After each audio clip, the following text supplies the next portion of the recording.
Not every beautiful flower carries a fragrance, and not every beautiful woman carries kindness. My daughter-in-law is proof of that.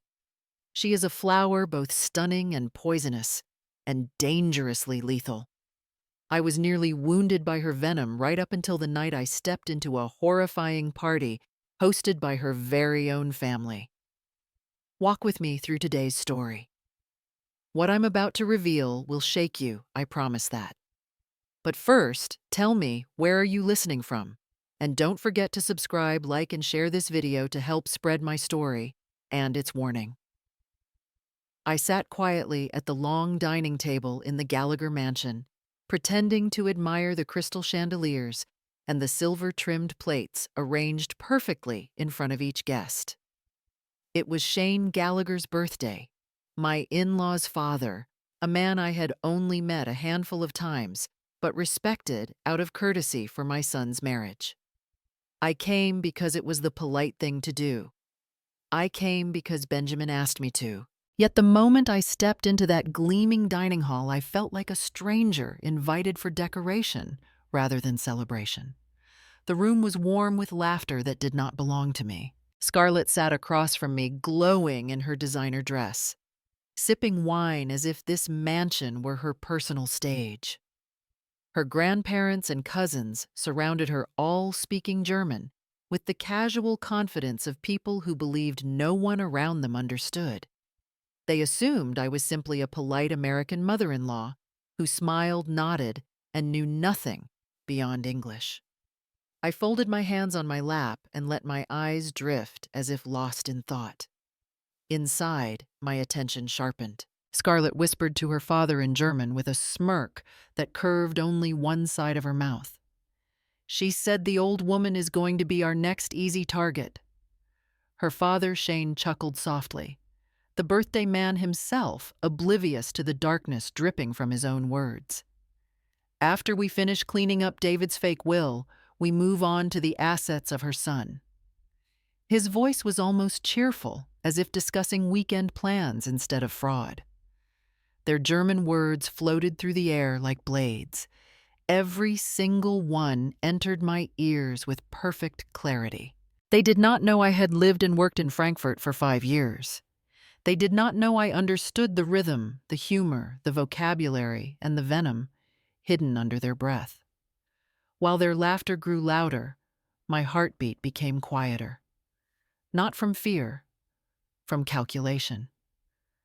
My son Benjamin trusted these people. He believed his wife's family welcomed him. He believed he married into kindness.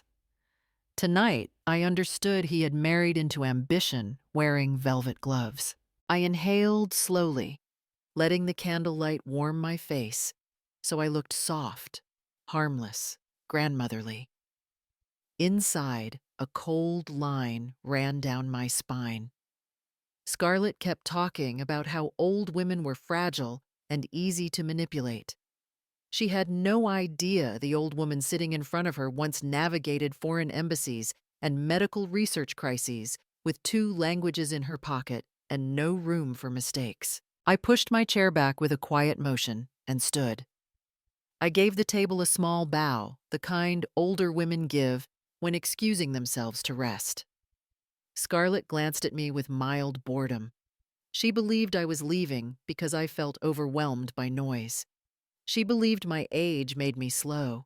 But as I straightened my posture, I heard my own silent voice speak inside my mind.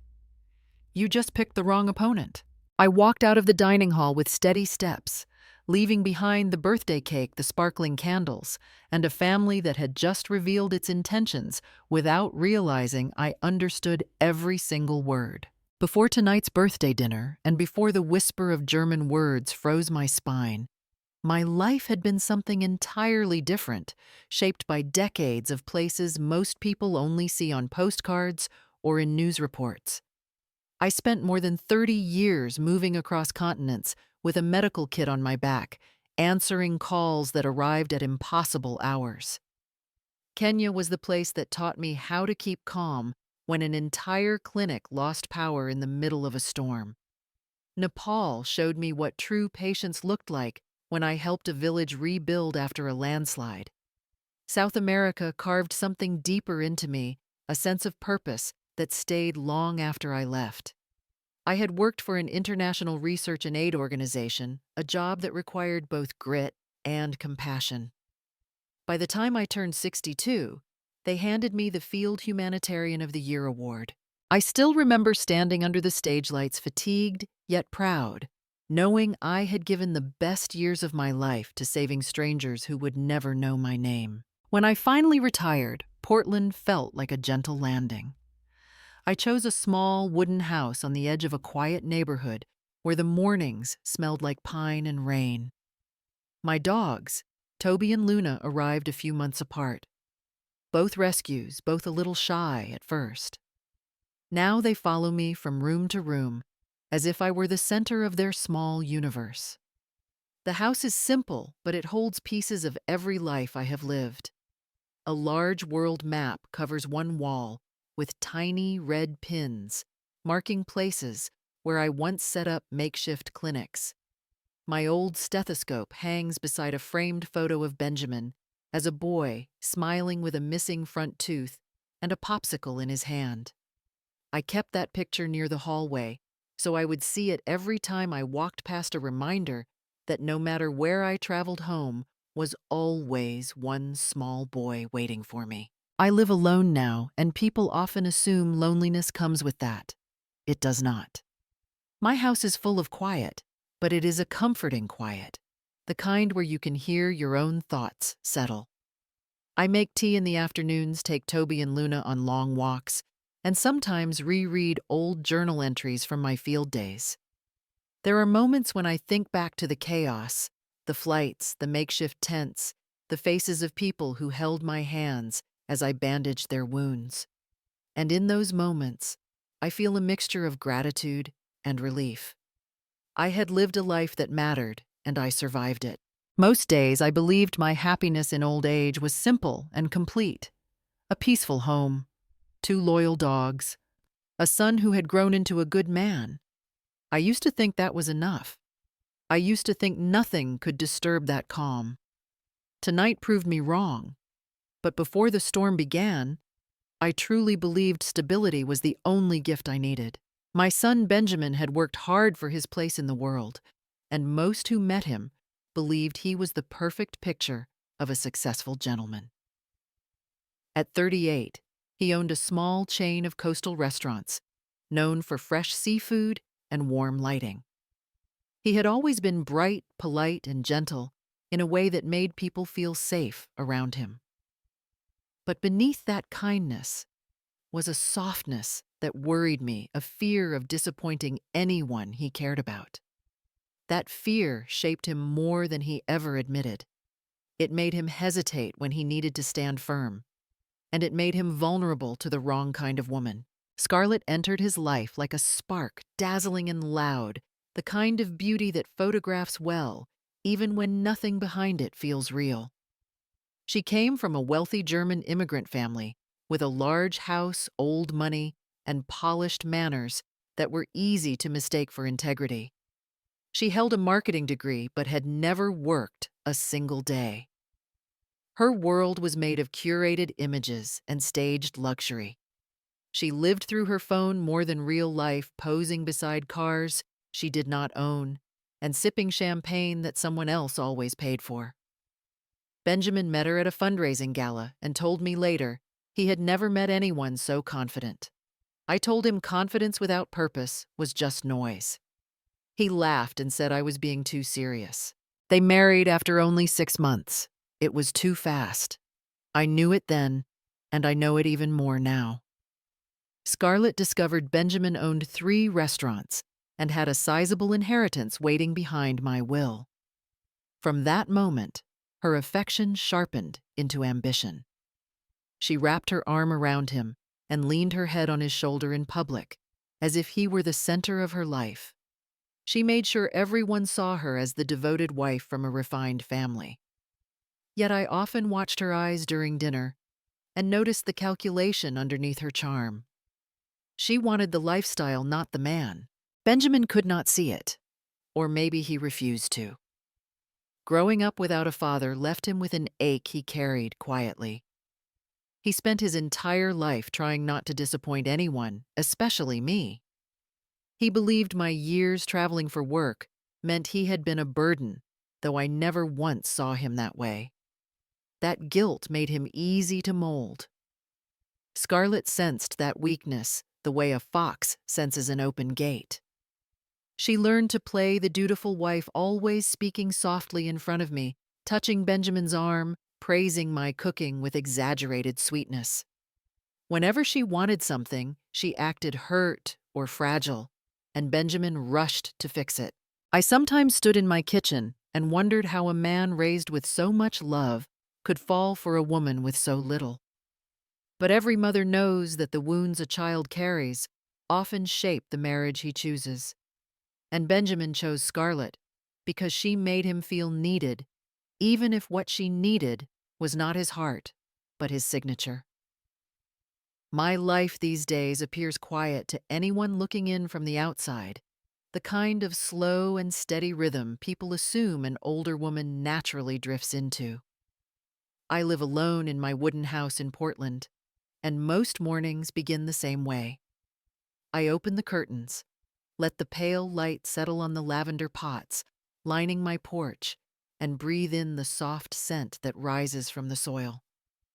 I planted them myself years ago, drawn to the color and the calm they give off. On weekends, I pack a small bag load Toby and Luna into the back seat and drive down to the coastal villa I bought long before Benjamin met Scarlett. I call it the Seagull Garden because every afternoon, the birds gather near the fence waiting for breadcrumbs. Those weekends used to feel like small retreats, a place to center myself after years of living out of tents and medical camps. My daily routine at home is even simpler. Each morning, I brew a cup of strong coffee, the kind that fills the whole kitchen with warmth. I switch on the radio to NPR and let the familiar voices guide me through the day's headlines. I still listen most closely to anything related to public health. Old habits do not fade easily. I keep a notebook on the counter and jot down numbers, terms, or studies mentioned in the broadcast. Sometimes Toby sighs loudly, as if reminding me I no longer need to work so hard. I smile each time. My life is quiet, predictable, and organized in ways that used to comfort me deeply. But the cracks started showing long before I admitted they existed. Scarlett began calling more often with her sugary tone that never matched her eyes. She would say, "Mother, I need to borrow the beach house just for a few days if that is all right," and she always waited for the polite yes she knew I would give. Those few days often stretched into a week, sometimes longer. There were moments I considered saying no, but Benjamin once told me it made Scarlett feel included to use the villa, and I did not want to create tension. So I stayed silent, even when something in my chest tightened each time the phone rang. The real problems waited for me at the villa. Each time I unlocked the door after one of Scarlett's visits, the air smelled different, like perfume mixed with spilled alcohol. The sheets were wrinkled and stained. Empty bottles crowded the trash bins. The pool carried a thin layer of glitter and sunscreen. I often found cigarette butts near the garden bench, though no one in my family smoked. I would stand there for a long moment, looking at the mess and feeling something shift inside me. It was not anger exactly. It was the slow awareness that someone you opened your door to no longer cared whether they closed it gently behind them. I hired cleaners more than once, apologizing each time as if the chaos were my fault. Scarlett never offered an explanation and certainly never apologized. She always called again after a few weeks asking for the villa as if nothing had happened. And I always found myself saying yes, because for most of my life helping others came naturally. But lately, each yes felt heavier. Something in my peaceful days began tilting just a little the way a picture frame shifts before it finally falls. I tried to ignore it. I tried to keep my mornings warm and orderly. Yet the seeds of disorder had already been planted. I just did not know how fast they would grow. I learned the truth about Scarlett not through confrontation, but through patterns, the small details that reveal more than a slap or a shouted insult ever could. She had a way of polishing her image so bright that anyone passing by would mistake it for virtue. Every week, she filled her social media with photos taken at my coastal villa. She posed beside the lavender rose I planted years ago, captioning them with lines about living green and caring for the earth. She filmed herself cooking in my kitchen, calling it the life of a devoted wife. But she always cropped the frame carefully so that no one saw the wooden plaque near the porch, engraved with the words, Mia Foster Estate. My name, my home, my life's work. Erased with a single tilt of the camera. Her manipulation never came loudly. It arrived gently wrapped in softness, disguised as confusion or innocence. The first time I asked her to clean up after one of her long stays, she tilted her head and sighed as if I had wounded her. She said, I do not have housekeepers, like you do, Mother. Why are you so strict with me? Her tone was sweet, but edged with accusation. And suddenly I found myself explaining instead of asking. That was her gift, turning any request into an attack and any responsibility into a burden someone else should carry. She made me feel picky for wanting my own property treated with respect. She made herself look like the misunderstood daughter-in-law while I played the role of the fussy old woman. But the worst came quietly, like a second shadow. One evening, while tending to the flower beds at the villa, a neighbor walked over and asked if my short-term renters had checked out yet. I froze. Renters. I had never rented out the villa. He showed me an Airbnb listing on his phone. The photos were unmistakable. My porch, my kitchen, my bedroom. And under host information it said Scarlett Gallagher co-owner. My stomach dropped as if the ground tilted. She had been making money off my property. She had been letting strangers sleep in my bed while presenting herself as someone entitled to everything I built. It was more than disrespect. It was legal trespass dressed in silk.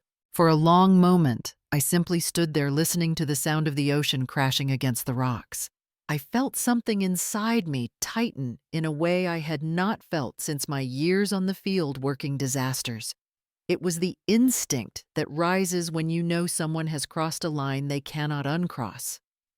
I cleaned the garden with slow movements that evening, thinking of all the older women I had met in my humanitarian work women who had given everything only to be dismissed or used by the very people they trusted. I knew women watching this story would feel that sting. They would understand the quiet humiliation of being treated as if you were invisible, even in the home you paid for.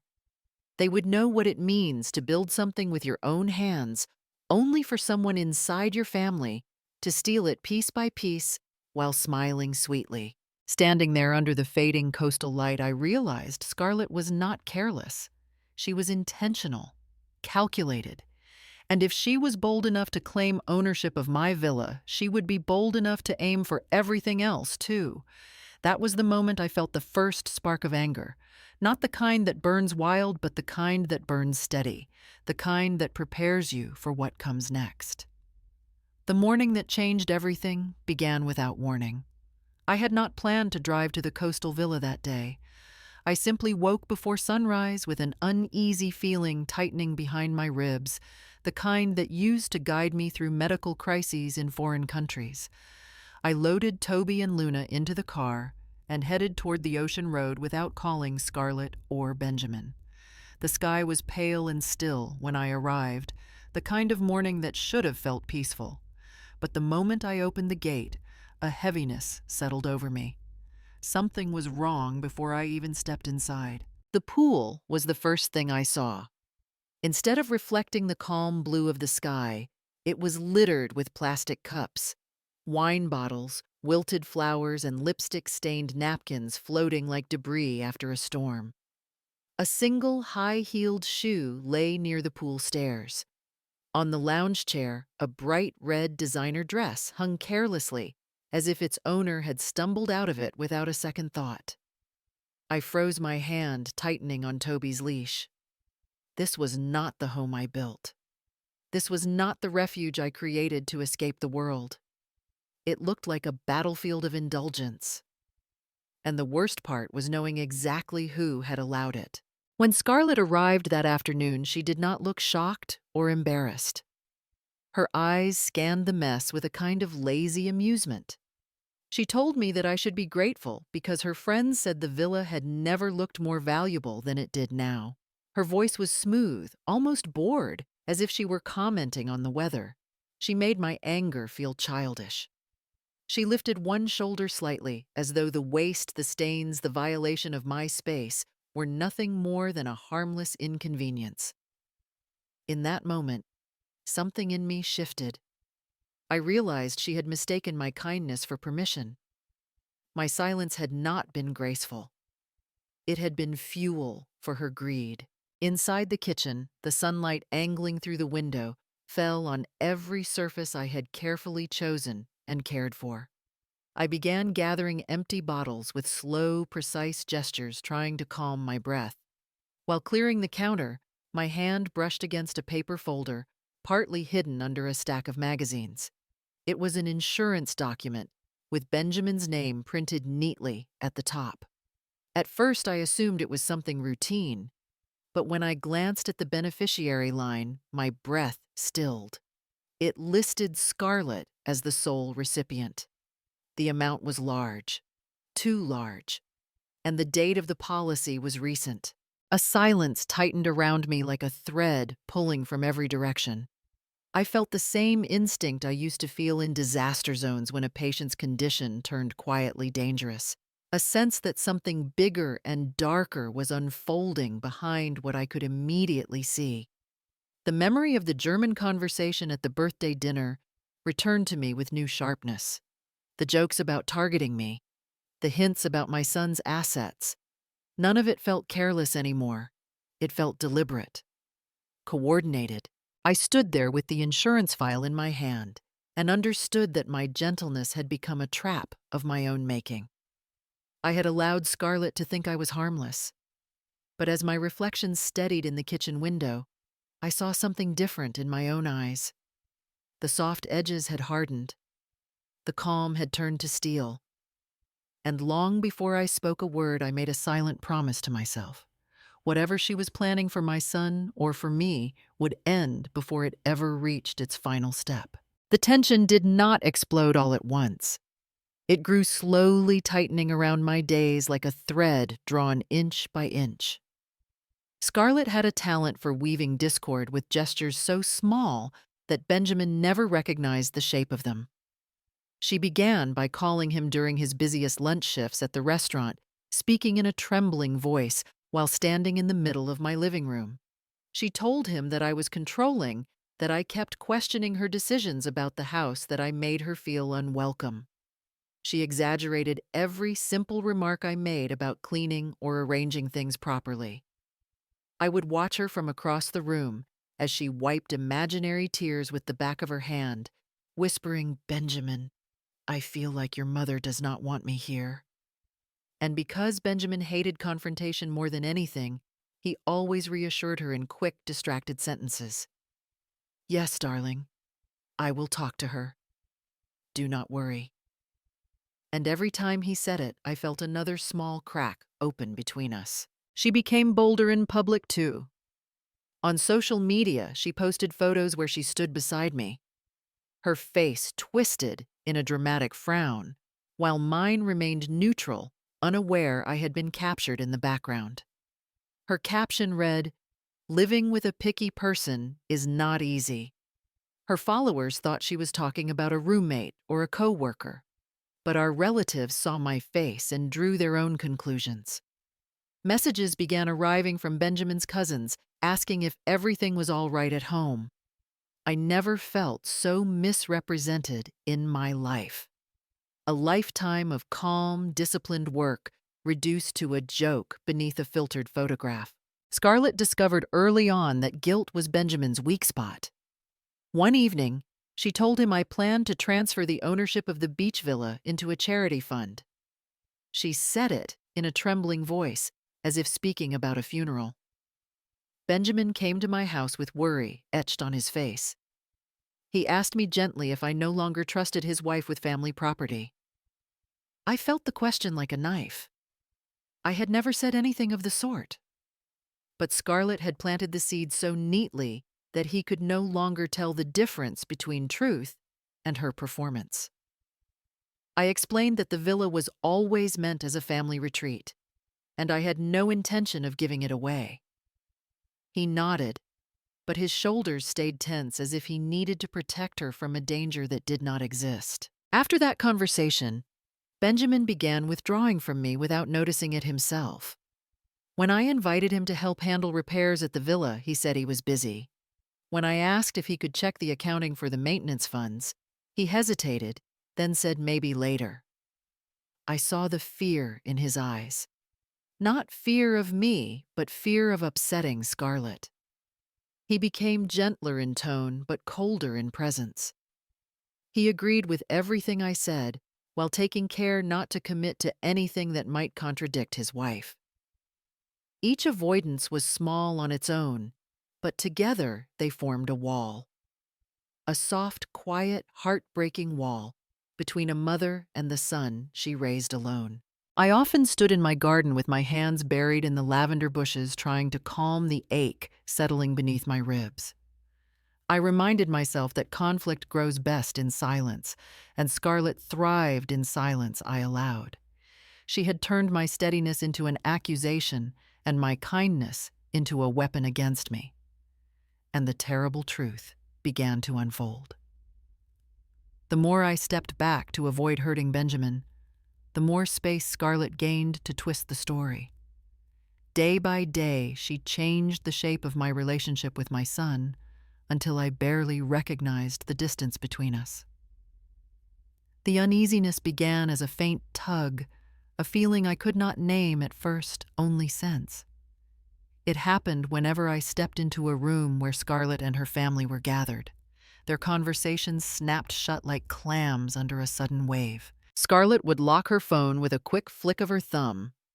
Shane would clear his throat and switch the topic to weather or sports, and Olivia would let out a theatrical cough that fooled no one. Yet their eyes betrayed them. The way they glanced at one another held calculation, a silent exchange that tightened the air around us. I often caught fragments of their conversations before the curtain fell. Trust fund, probate, fast transfer. Words that did not belong in casual family chatter. Words that made my instincts rise the way they used to when a patient's condition turned dangerously subtle. Each time I asked what they were discussing, Scarlett widened her eyes in exaggerated innocence. She told me I must have misheard because we were only talking about charity events or holiday plans. She used that soft, patronizing tone that made me feel like she was patting a child on the head. But I heard what I heard. Years in international fieldwork had sharpened my senses far too much for gaslighting to work on me. Scarlett's interest in my finances soon grew bold enough to reach Benjamin. One evening, I overheard her trying to persuade him to ask me for my banking information. She said it would help with a family planning project. She spoke like someone discussing paint choices, casual and confident. Benjamin listened, but shook his head gently. He said Mom values her privacy. She will not want anyone touching her accounts. There was a quiet firmness in his voice that surprised me, a small piece of the boy I had raised. Scarlett fell silent for a second, and the look she gave him was sharp enough to cut. Then she masked it with a smile and leaned into his shoulder, performing affection that felt about as real as her social media posts. Yet the most troubling sign was her sudden fascination with my travel schedule. She asked about my weekends at the villa as if she were checking weather patterns. "When will you go again, Mother? When will you be gone, and for how long? Do you plan to stay overnight next week?" She phrased it sweetly, but the frequency of the questions was too deliberate. It reminded me of the way volunteers in disaster zones planned around supply shipments, never out of curiosity, always for strategy. I began marking her questions mentally, tracing their rhythm, comparing them to the times I later discovered she had used the villa without permission. The pattern became impossible to ignore. Some afternoons I would pause in the kitchen doorway and watch her laugh with Olivia, their heads bent together over a phone screen. The moment they sensed my presence, the laughter died, replaced by tight smiles and polite chatter. It was not the silence itself that unsettled me. It was the false sweetness layered over it. A sweetness meant to blind, to distract, to soothe the very person they hoped to deceive. I had met people like that in remote clinics and crowded refugee camps. People who hid their intentions behind carefully measured expressions. Standing there with Toby leaning against my leg, I realized the truth, settling like a weight in my stomach. They were not avoiding me. They were circling around me. They were planning something that required my absence, my ignorance, or my compliance. And Scarlett was waiting for the perfect moment. The moment I stepped away. The moment the villa stood empty. The moment the old woman turned her back. Shane Gallagher's birthday party was less a celebration and more a parade of wealth, loud and glittering and strangely hollow. From the moment I stepped into the mansion's ballroom, I could feel the air thicken with ego. The chandeliers sparkled, the tables overflowed with imported food, and every conversation seemed designed to impress someone else. Yet beneath the shine, something darker pulsed a rhythm that unsettled me before I could name it. Shane was the center of it all. He strutted around the room like a king, surveying his kingdom, lifting his wrist every few minutes so the gold glint of his Patek Philippe caught the light. He called it a rare piece, limited edition, special order. But as he boasted, I felt a chill slip down my spine. I had seen that exact model before in an article about a money laundering investigation in Florida, the same serial number batch, the same distribution route tied to a German brokerage under federal review. Shane's smile was wide, but his watch glittered like a warning. Olivia floated nearby, draped in silk and self-importance. She spent nearly an hour recounting her European vacations while twirling her champagne glass, talking about Paris boutiques and private tours in Vienna. But the details she dropped without realizing echoed a pattern I knew too well. No credit cards, no hotel points, always cash payments. Trips booked through unnamed contacts instead of agencies. It was the kind of behavior people used when they wanted to avoid IRS trails. I listened carefully, nodding politely, while the unease in my chest grew heavier. It was as if every story they told peeled back another layer of something I was not meant to see. Scarlett arrived next with a small entourage of friends dressed in sequins and loud perfume. She spoke loudly enough for half the room to hear, introducing them to everyone, as if she were hosting the event. She bragged about the coastal villa, calling it our seaside estate, as though she had built it herself. She described my Portland home as part of the Gallagher family holdings, erasing Benjamin's years of work and implying that her family, not mine, was the source of prosperity. Her friends gasped and laughed, impressed by the riches that were never hers. I stood nearby, expression steady, watching my daughter-in-law rewrite my son's life as if he were nothing but an accessory to her status. But the true wrongness showed itself during the toast. Everyone raised their glasses, the room glittering with crystal and candlelight. As Shane clinked his glass with a German colleague across the table, I noticed the man slip him a thick envelope. A subtle movement, but practiced. Shane accepted it with a nod, barely visible to anyone else. Then he shot a brief look toward Olivia, a look sharp enough to be a command. She lowered her eyes, but her smile tightened. In that instant, the entire night rearranged itself in my mind. Their wealth, their secrecy, their polished arrogance. None of it looked like success anymore. It looked like a network built in shadows.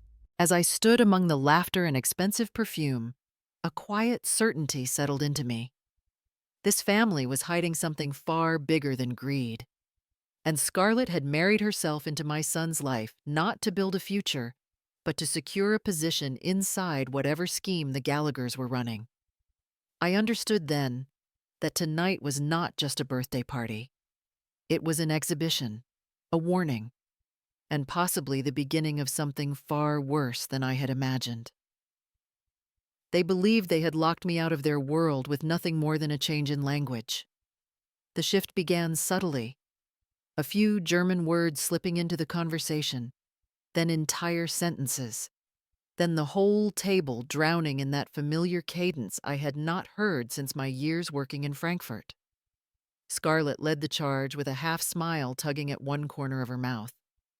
She glanced my way as if checking whether I was within earshot, then switched fully into German with a tone meant to provoke. She said that the old woman does not understand anything, so speak freely.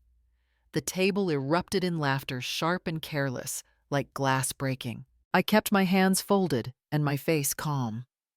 I had learned long ago that silence often tells more than outrage. Olivia leaned closer to Shane and whispered in German with the enthusiasm of someone planning a shopping trip rather than a crime. She said that if they could get the beach house, they would sell it to a broker immediately and divide the money into 3 parts. Her voice was soft, but every word landed with hard precision inside my mind. The idea that my home, my refuge, my years of effort were nothing more than currency to them pressed a cold line under my ribs. Shane lowered his voice, but not enough to block the meaning from my ears. In German, he said that the first step was securing the original copy of David's will and then creating a false version. His tone was steady, as if discussing business instead of fraud. The way Olivia nodded along with quiet concentration made the air around them feel heavier. Their plans did not sound like fantasies. They sounded practiced, rehearsed, dangerous. A young relative seated near the end of the table added his own comment in German, trying to appear clever. He said that everyone in the family was smart, except the old lady who only knew how to take care of dogs. It was meant as a joke, and the entire table roared with laughter. Their amusement rolled through the room like a wave. I watched their faces, one by one, memorizing the way their smiles sharpened when they thought no consequence could reach them. I sat still as their laughter filled the space around me. Toby and Luna were waiting at home, probably curled on the rug, and for a moment I imagined their gentle loyalty. It steadied my breath. I reminded myself that foolishness always grows loud before it collapses. I looked at each of them with the same measured gaze I had used in crowded clinics when chaos threatened to swallow the room. I understood every word they said. I understood the greed in their voices. And I understood something even more valuable. None of them realized the old woman they mocked had spent years decoding emergency communications in foreign languages under far worse pressure than a dinner table full of fools. Their German washed over me like wind against stone. They believed they were isolating me. In reality, they were revealing themselves, one careless word at a time. As the candles flickered along the table, I felt a quiet resolution settle into my bones. I would not interrupt.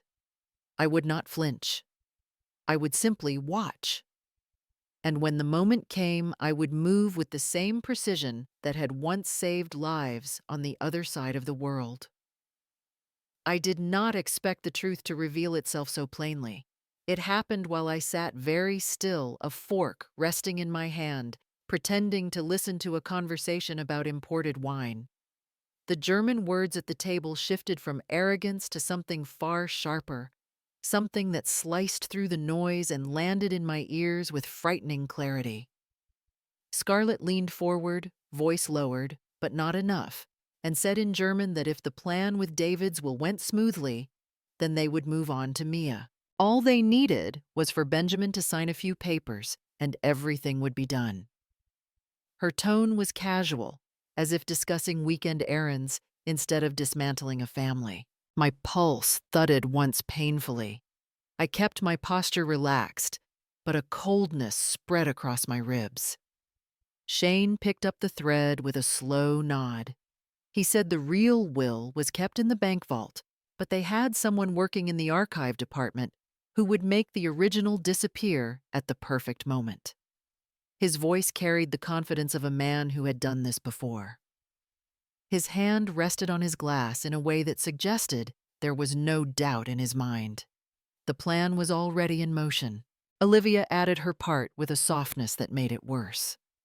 She said this time everything had to be discreet, because Mia was old and people would naturally believe she signed the wrong documents. She spoke as if my age were a weakness, so predictable that it could be used like a legal tool. I stared ahead at the candle flame, letting its reflection steady me. Every instinct I had, honed through decades of chaos, told me to stay silent. Panic would give me away. Stillness would keep me alive. Scarlett was the one who delivered the final blow. She laughed lightly, almost musical, and said that afterward they would claim Mia wanted to gift the beach villa since she finally felt her age. Those words settled over me like frost. For them to succeed, they would need forged documents, falsified signatures, and a story believable enough to fool people who thought they knew me. They wanted to take the house I built, the savings I earned, the memories I kept, and reshape them into their property. The room blurred for a moment, not from shock, but from calculation. I had heard scams like this in disaster zones where frightened civilians were manipulated into signing papers they never understood. But this was not a stranger. These were people sitting at my table, smiling, drinking, pretending to celebrate a birthday. They spoke about erasing my son-in-law David, a man who had trusted them, and now they were preparing to erase me. I breathed slowly as the pieces aligned. The watch Shane wore. The cash, only travel stories. The hidden conversations. The sudden interest in my schedule. And now the open plan to remove legal protections and seize my estate. They believed age made me blind. They believed kindness made me weak. But under the quiet hum of the party, I felt a steady resolve rise within me. They had shown me their entire plan. They had revealed every weakness in their scheme, and they had no idea the old woman they dismissed was already memorizing every detail that would destroy them. When I returned home that evening, the house felt unusually still, as if it had been holding its breath for me. I closed the door gently, not in panic, but with the same calm precision I used to close field clinic tents during storms back in my international medical days. My two little dogs lifted their heads from their blanket by the fireplace, blinked at me, then drifted back to sleep. I poured myself a cup of chamomile tea, set it beside the window, and whispered to my own reflection, "It is time I stop being patient." The woman looking back at me was older, yes, but steadier than ever. A woman who had survived too much to pretend that silence was a virtue. I opened the drawer of my writing desk and pulled out my old leather notebook, the one with worn corners and pages filled with coded marks from years ago. It had traveled with me through Berlin, Prague, and quiet rural clinics where decisions had to be quick, precise, and fearless. I realized as I held it again that the same discipline I once used to save strangers would now help me save myself and the boy I loved like my own. I sat down, open to a fresh page, and began writing. I listed every German phrase the Gallagher family had spoken when they thought I understood nothing. I heard their voices clearly in my mind. Falsches Testament, meaning fake will. David's Eigentum, meaning David's property. Ihr Haus, meaning my house. And of course, the name they repeated most coldly, Benjamin. Seeing their words laid out on paper was like seeing the infection spread across an X-ray. Everything finally made sense. I drew 3 columns, the way I used to map out risk assessments in disaster zones. At the top, I wrote my goals in firm, deliberate strokes. First, protect Benjamin. Second, secure my assets legally. Third, make sure the Gallaghers faced the law for what they had done. Revenge was not the goal. Justice was. A clean cut, not a stab. I drank a slow sip of tea, tasting its bitterness. My hands no longer trembled. The old habits returned, assessing, planning, preparing. I listed the steps I needed to take: gather financial records, contact the lawyer who handled David's original will, request certified translations of all the German phrases, and document every interaction from this moment onward. If they wanted a legal war, I would give them one with evidence, not emotion. Outside, a soft rumble of thunder rolled across the river. Inside, my pen kept moving. The dogs stirred when I whispered to myself, they will not hide behind language or bloodlines this time. I closed the notebook, slid it under a stack of medical papers, and straightened my back. For the first time in months, I felt like myself again. My patients had protected them long enough. Now it would protect me. I moved quietly in the days after the birthday party, carrying the weight of what I had heard, but showing nothing on the surface. Years of working in unstable regions had taught me that when danger rises, the first thing you protect is information. The second is your mind. So I kept my routine exactly the same while my thoughts worked underneath like a tide. On a gray Tuesday morning, I sat at my kitchen table with my notebook open and placed a call to someone I had not spoken to in almost a decade. He was a former colleague from my international field years, once a medical security specialist assigned to our team in Germany. He picked up with the same calm tone I remembered, and when I asked if he still maintained contacts in financial security, he paused only a moment before giving me the name of a private investigator who specialized in fraud and cross-border transactions. The detective called me back that same afternoon. His voice was steady, the kind used by people who spent their lives sorting truth from lies. I told him I needed inquiries made discreetly, and that the situation involved possible manipulation and document fraud.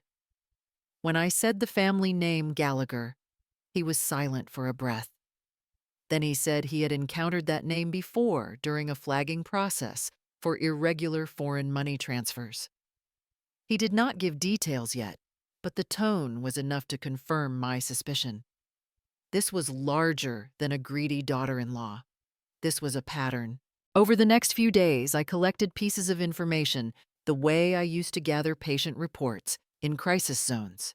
Dates when Scarlett borrowed the villa, times when Shane received private visitors, moments when Olivia slipped out of conversations to make calls. I even wrote down the German sentences they had thrown around the dinner table, each syllable still sharp in my memory. When I read the notes aloud to the detective during our next call, he sounded genuinely surprised. He said most people remember impressions, not exact words. He asked me how I recalled foreign phrases so precisely. I told him a lifetime of fieldwork sharpens the mind in ways comfort never can. The detective began sending preliminary reports. He found that the Gallagher family had once been monitored for inconsistent financial activity that suggested possible offshore accounts. Nothing conclusive, but enough to raise suspicion with agencies that watch for money laundering patterns. There were notes about large cash purchases and property transfers with missing documentation, threads that did not tie cleanly. I asked him to focus on David Gallagher, the man they were planning to erase through forged paperwork. I needed to know if his will had been revised before his death, who handled his property deeds, and whether any accounts had been altered in the weeks leading up to his passing. I requested copies of every document still accessible. The detective agreed, saying he would trace the records from the bank vault to the legal offices and back to the family. When I ended the call, I sat for a long time looking at the lavender outside my window. The garden swayed gently, unaware of the war forming behind its calm. I realized that all the years I spent protecting strangers had prepared me for this moment. I was now gathering evidence to protect my own son and myself. And unlike the Gallaghers, I would move carefully, quietly, precisely. The truth came to me in pieces arriving through late-night phone calls, encrypted emails, and the steady patience of a man who had spent his life uncovering what others tried to bury. 3 days after our last conversation, the detective called with a tone I had not heard from him before. It was quieter, heavier, as if he were holding something that would change the shape of everything I thought I knew. He told me he had found an old medical file from the Oregon State Health Records Archive. The file documented a hospital visit from years ago. David Gallagher had been present during an intake interview when a young woman reported she was pregnant with his child. I pressed my palm to the table to steady myself. David had been gentle, soft-spoken, a man who trusted others too easily. But even kind men carry secrets. The detective continued. The paternity documents had been started but never finalized. According to the old notes, Shane Gallagher had intervened. He had claimed the situation would damage the family name and complicate asset distribution. He persuaded the young woman to delay the paperwork. After that, the file simply went cold. The hospital records showed no follow-up, no completed acknowledgement. It was as if the child had vanished from the system. But the detective had contacts of his own. Through a quiet inquiry at the Oregon Department of Health, he confirmed that the baby boy had been born and later entered the state foster care system under the name Colby Thompson. That name settled into my mind like a stone dropped into water. A child forgotten, a life rerouted before it had even begun.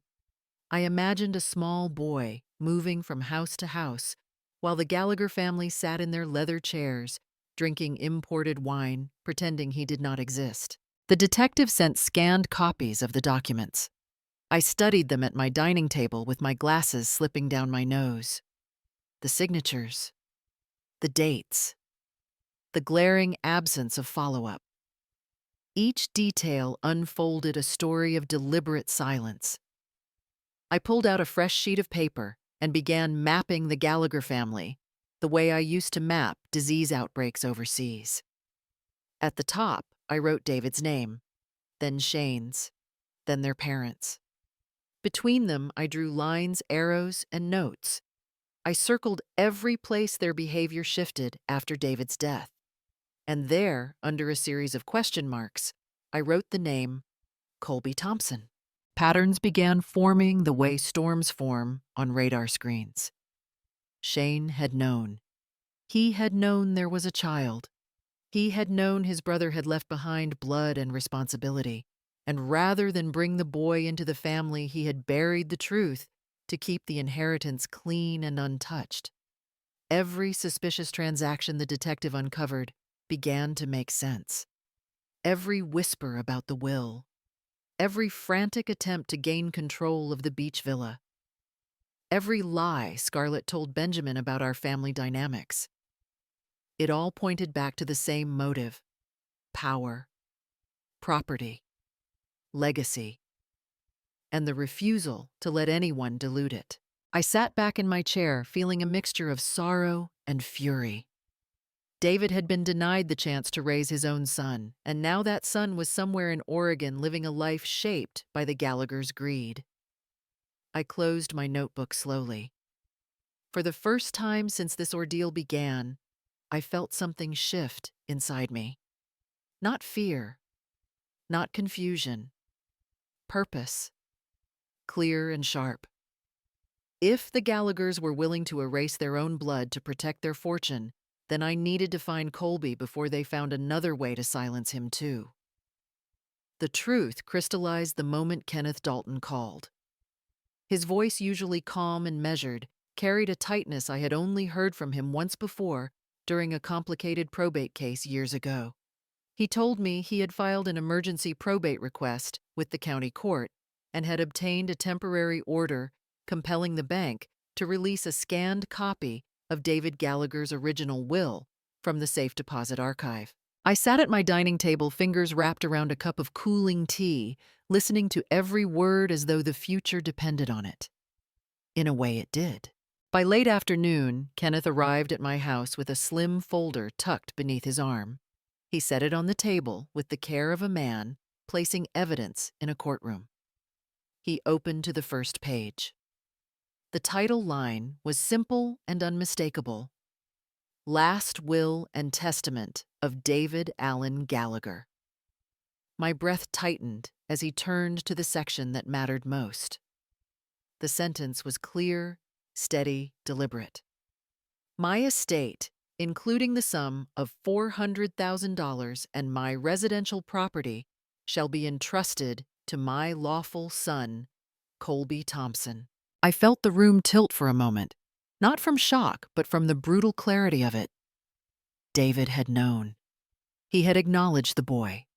He had taken steps to protect him. Everything Shane tried to hide, everything the Gallagher family pretended did not exist, was written here in David's own hand. Kenneth continued flipping through the pages, pointing to the notary seal, the certification stamp, and the authentication barcode from the bank's legal department. He said the signature matched flawlessly with verified documents from David's employment records. There were no irregularities, no alterations, no digital inconsistencies. Everything was clean. Everything was legitimate. Everything the Gallaghers feared. While Kenneth explained the legal implications, my mind spun through the pieces like a puzzle suddenly snapping into place. Shane had not been trying to protect the family name. He had been trying to protect the inheritance he believed he deserved.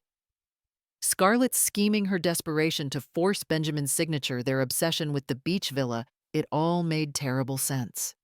They needed the original will to disappear so they could produce a forged one, naming themselves as heirs.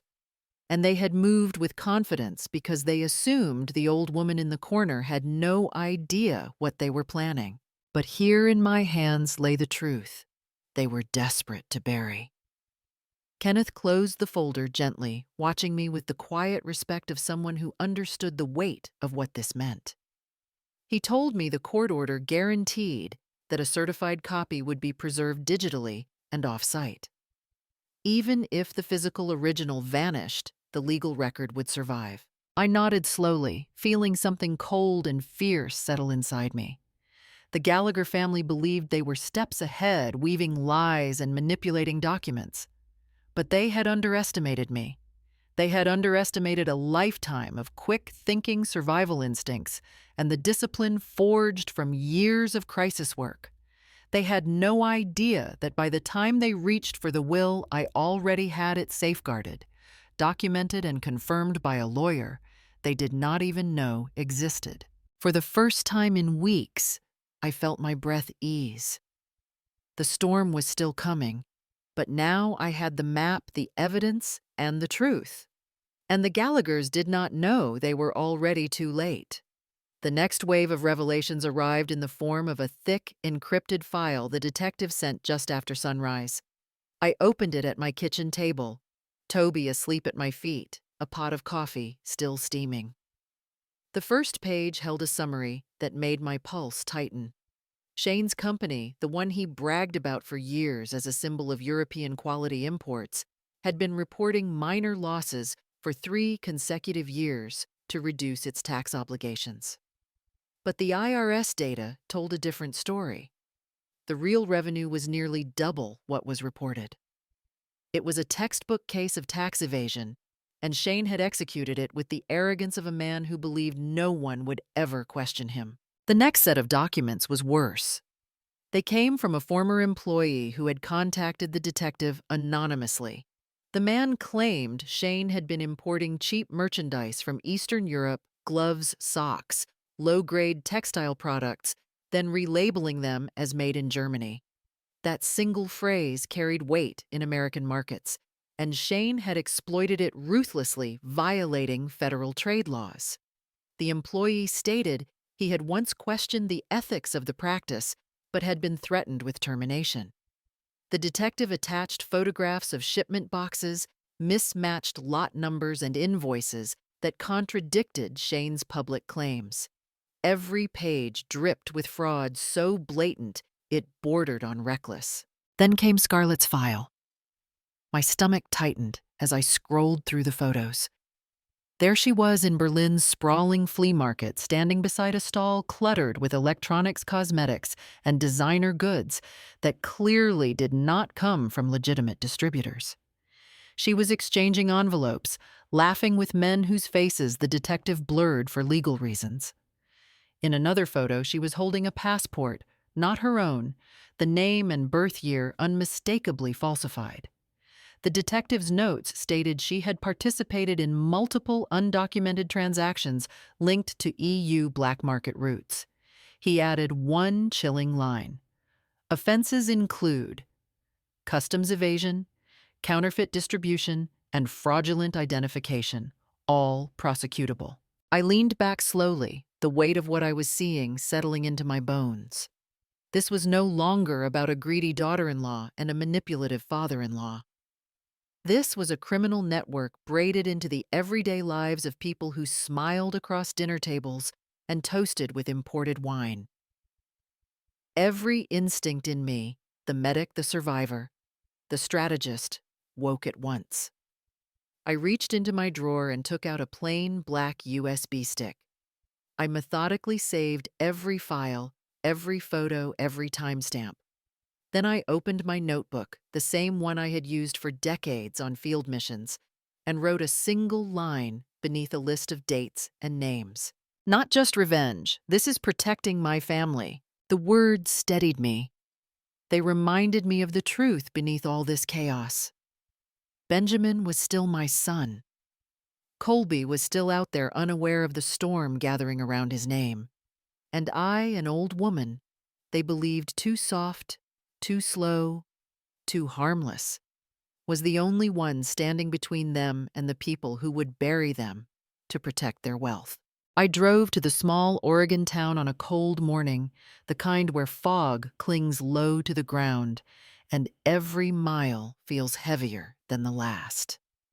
The detective had given me the address, but nothing could have prepared me for how ordinary Colby Thompson's life appeared from the outside.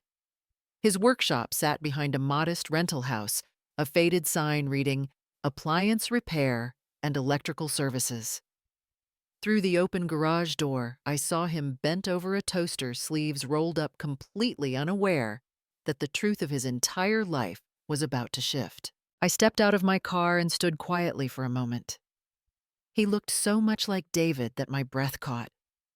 The same slope of the shoulders, the same gentle focus. When he finally noticed me, he wiped his hands on a towel and gave a polite, almost shy smile. "Can I help you with something, ma'am?" His voice held no trace of the privilege or poison that marked the Gallagher family. He was grounded, steady, unguarded. I introduced myself simply as Mia Foster and asked if we could talk somewhere private. He hesitated, but nodded, guiding me into the small office connected to the workshop. The air smelled faintly of motor oil and pine cleaner. I placed my bag on the table and carefully pulled out the hospital documents. "These are old," I said. "Older than you." He frowned, slightly confused. I slid the top page toward him. It was the intake form from Oregon State Hospital, bearing David's signature beside the line stating he consented to a paternity test. Colby read the name slowly, his brows knitting. "I do not know this man," he said quietly. I swallowed and answered gently. "You do not. But he knew you. Or he tried to." I showed him the rest of the file, the notes from the intake nurse, the timestamp, the abrupt halt in processing when the Gallagher family intervened. Colby stared at the papers as if they were written in another language. My foster parents said my mother never told anyone who my father was. He said it like a fact he had repeated to himself for years. I told him the truth was different. Your father tried to acknowledge you. He never finished the process because his family stopped him. For a long moment, he said nothing. His hands trembled slightly on the edge of the table. Then I opened the sealed envelope Kenneth Dalton had arranged. Inside was the DNA report. I unfolded it slowly and set it before him.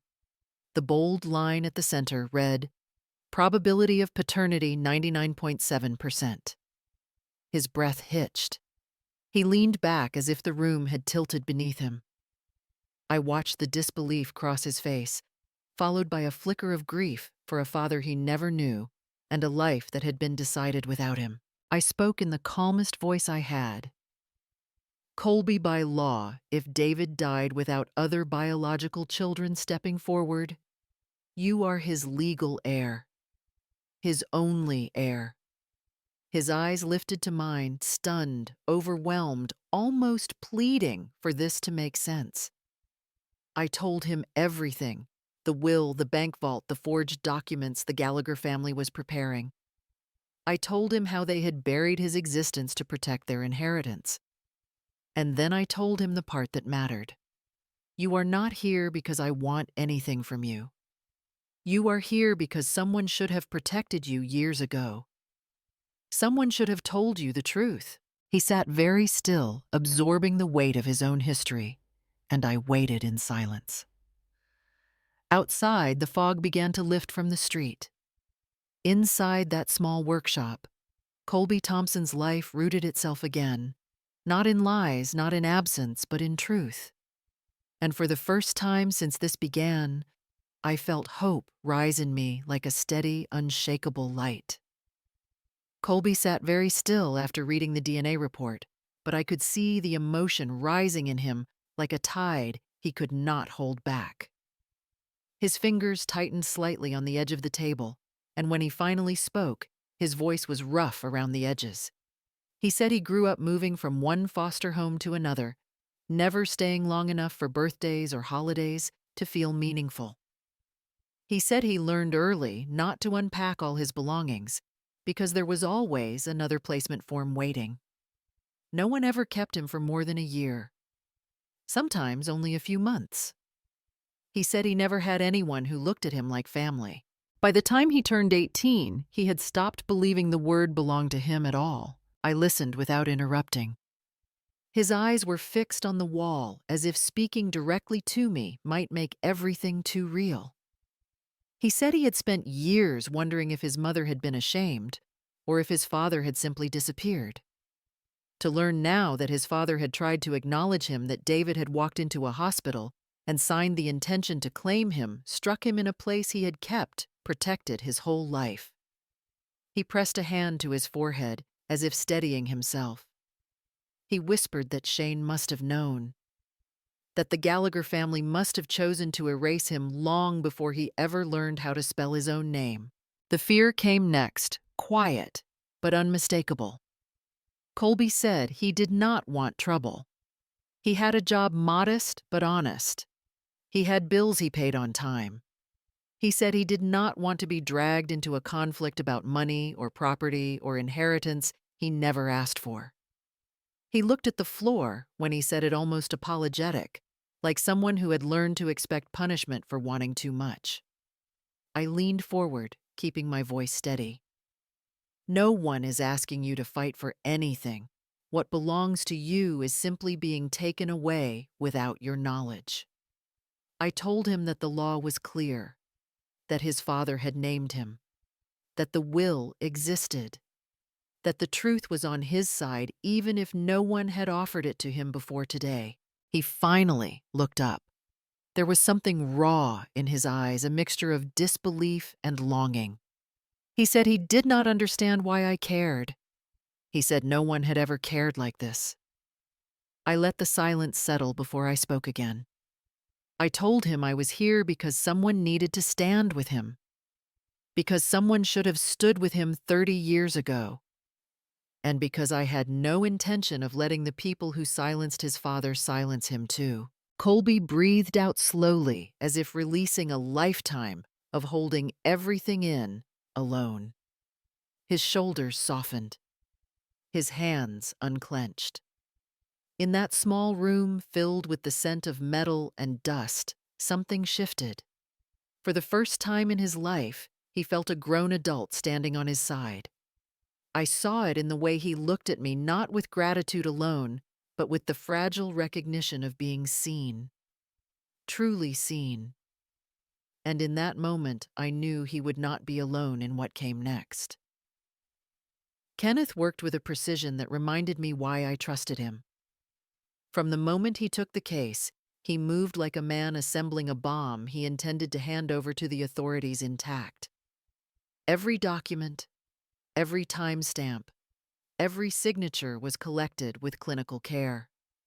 He called me late one evening to say the bank had complied with his request for a full scan of David Gallagher's will, along with the trust paperwork stored in the same safe deposit box.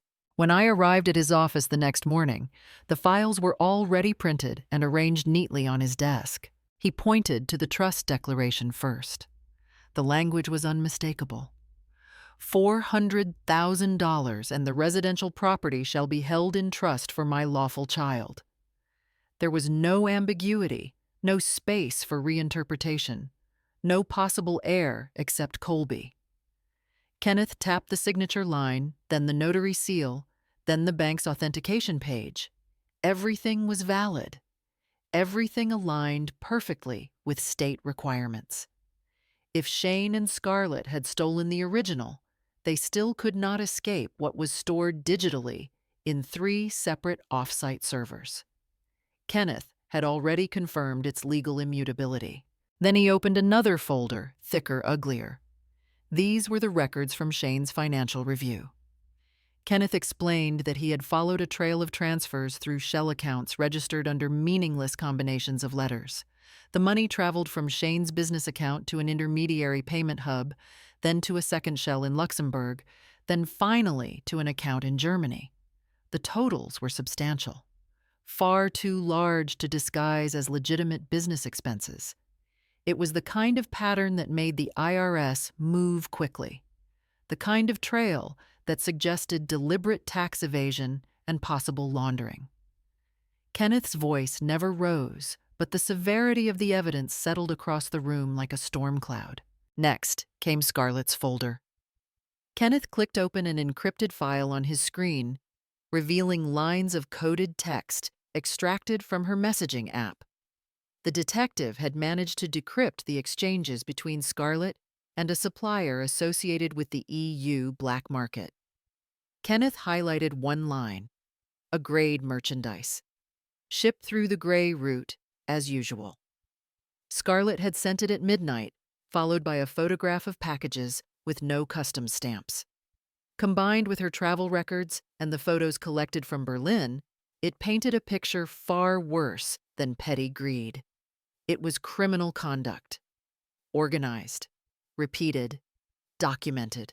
Kenneth printed everything, page after page, sliding into a growing stack that looked more like a prosecution brief than a family dispute. He said that with this material, he could file simultaneous reports with the IRS and federal authorities.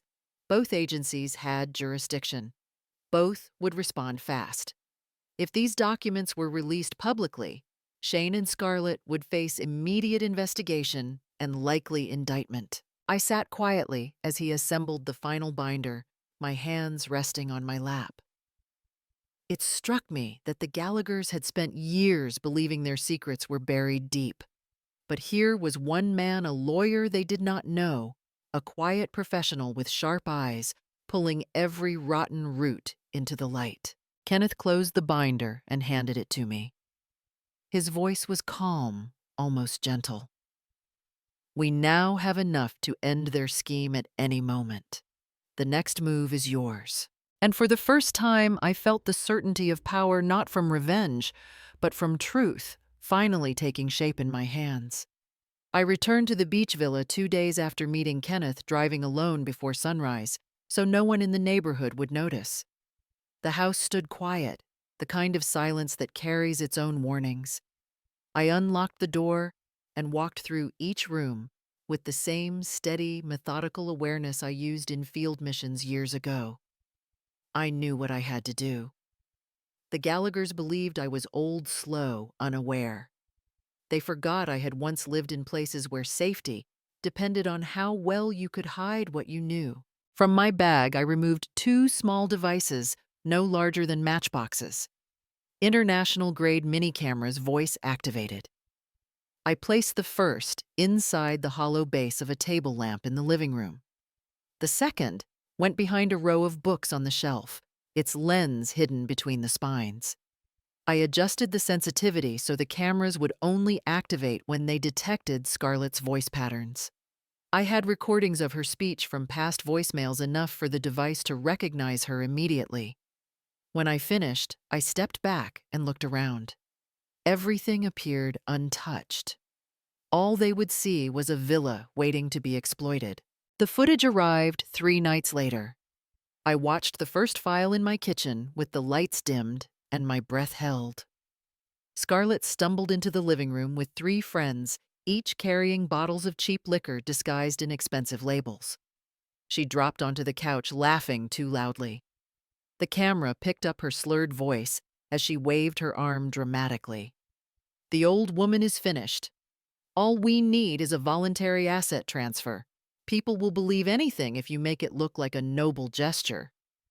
Her friends giggled, one of them asking what would happen if I suspected something. Scarlett rolled her eyes. "Then Benjamin will handle it. He always believes me. Always." I felt a slow burn rise under my ribs. Not rage. Something colder. A recognition of how deeply she had learned to manipulate my son. The video continued. At one point, Scarlett leaned forward, dizzy and careless, and pulled a small key from her purse. She held it up between 2 fingers, like a prize. Backup key from Mia's drawer. Summer is perfect. She goes to Portland for weeks. We can slip in, take what we need, redo the paperwork, and no one will know until everything is already done. Her friends cheered as if she had announced a vacation plan instead of a felony. The camera caught every word, every face, every detail, enough to destroy her credibility in any courtroom, enough to expose intent, conspiracy, and premeditation. When the girls left the room for more drinks, one friend whispered nervously that this felt risky. Scarlett answered with a smirk. "Risky for her, maybe, but not for us." I stopped the recording and sat very still. The ocean outside the villa would have been calm that night, unaware of the venom spilling from the room where they plotted. I saved the files to the USB that now held every piece of this family's truth. This was no longer speculation or intuition. It was evidence. And evidence has a weight stronger than fear. As I closed my laptop, one thought anchored itself firmly inside me. They believed they were clearing a path to steal my life's work. They never imagined the path they were clearing was the one I would use to end them. Kenneth moved through the preparation phase with the quiet intensity of a man assembling a case that could crack open an entire family's facade. His office turned into a command center. Files were stacked in neat rows labeled in his precise handwriting. He arranged every piece of evidence like a prosecutor preparing for trial. The video from the villa, the scanned original will, the trust documents, the IRS discrepancies, the shell account transfers, the smuggling messages from Scarlett, the photos from Berlin, the audio recordings. He verified each one, then backed them up in 3 places: a secure USB he handed to me, a locked cloud server he controlled, and an encrypted legal archive, accessible only through a court-issued code. Redundancy, he said, is what keeps the truth alive when someone tries to kill it. Colby arrived the next morning, still pale with the weight of everything he had learned, but standing straighter than before. We sat together with Kenneth as he outlined the plan step by step. The New Year's Eve party would be the perfect moment. The entire Gallagher clan would be present. Scarlett would be busy showing off. Shane would be drunk on imported whiskey. Olivia would be bragging to anyone in earshot, and their guard would be at its lowest when the countdown began. "That is when you appear," Mia Kenneth said. Not a second sooner. Not a second later. Colby shifted nervously, asking what he was supposed to do. Kenneth looked at him with a lawyer's calm. "You do not need to confront anyone. You only need to stand beside Mia as the rightful heir. Your presence alone will destabilize everything they thought they controlled." I watched Colby absorb the words. For the first time, he looked less like a young man drifting through life and more like someone stepping into the truth of who he was meant to be. 2 days before the party, Kenneth sent a discreet notice to the Financial Crimes Division. He did not reveal names. He simply informed them that evidence of tax fraud, money laundering, and international smuggling would be presented at a specific location and time. He requested officers be stationed nearby, waiting for a signal. They agreed. All they needed was one word from me. The moment I activated the alert on the USB, the authorities would walk into the party and shut the entire Gallagher empire down. The morning of December 31st arrived cold and sharp. I sat at my dining table tying a silk scarf around my neck, feeling the weight of the years I had survived and the strength still left in me. This was not revenge, I reminded myself. This was a correction, a forcing of truth into a room built on lies.